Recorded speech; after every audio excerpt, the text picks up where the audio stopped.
Trade tensions between the U.S. and China heating up again today, with China's state media saying U.S. protectionism is self-defeating and a, quote, symptom of paranoid delusions. This after the president threatened to hit another $200 billion worth of Chinese imports with tariffs earlier this week.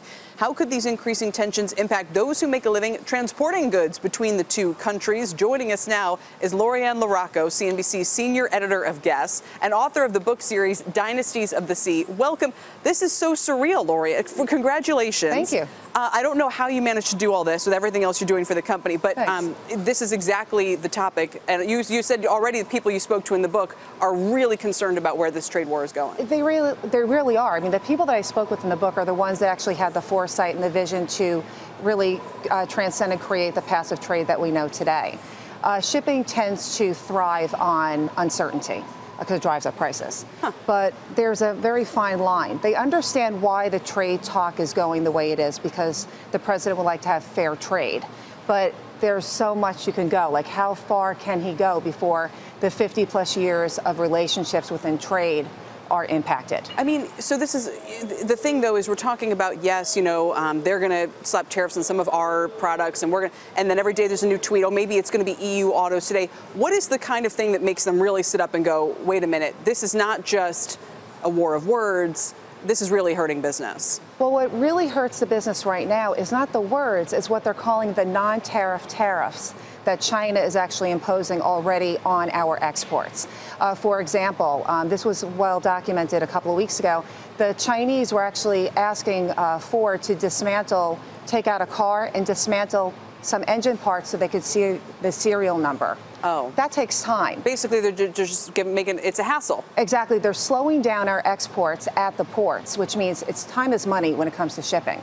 And what happens is you get the double whammy.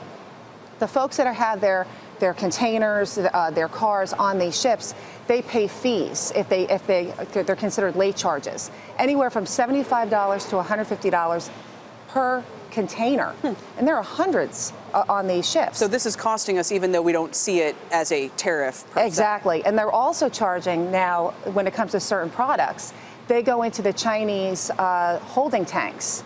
So not only are the ship owners paying, like, the tariffs, if you will, you know, for the late fees, they're paying the Chinese in their custom cargo containers. So the Chinese are profiting. What this is all about, it's the law of unintended consequences. It's people go, oh, it's a 10% tariff, but it's really not. But is it even unintended if the whole point is? Well, I guess it's more about, is it going to be effective for the big picture goal of, which in this case might still be China stealing our IP? Yeah, but it gets to, you know, we've talked before, a lot of people say, oh, the trade deficit is this. If U.S. economy, it's a small piece of this, and they do all these calculations, but that's not the way the invisible hand works in the economy. Yeah. The way it works is that a shipper who now suddenly has, you know, late charges to pay, suddenly he raises his prices by X or Y, which creates some labor issues. Or activity at the ports it's all knock-on effects. And then those higher freight costs feed through the economy.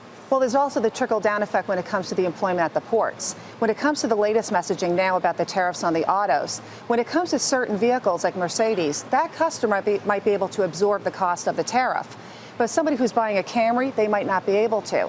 So if there are certain cars out there that are more middle class and you have less demand, there are less items in those ships, which means you need less people employed at the port to take the things off the ships. In fact, like over at the Port of Long Beach, I was just on the phone with the head over there. Yeah. The trickle-down effect, if you will, for employment from the Port of Long Beach is 1.5 million people nationwide from that one port, and they're not even the largest. No, I believe it, though. I mean, that's a major access point for. I mean, we know how much Chinese stuff we buy in this country, so and that's affected. Let me ask you quickly before we go: why did you need to write a follow-up? Why the sequel? Why is this such a compelling story? Shipping is a forward-looking indicator of any economy, and these visionaries, I was really compelled to talk to them because there are some that created trade routes, like the Menendez brothers created the South-North trade. They never had that in South America.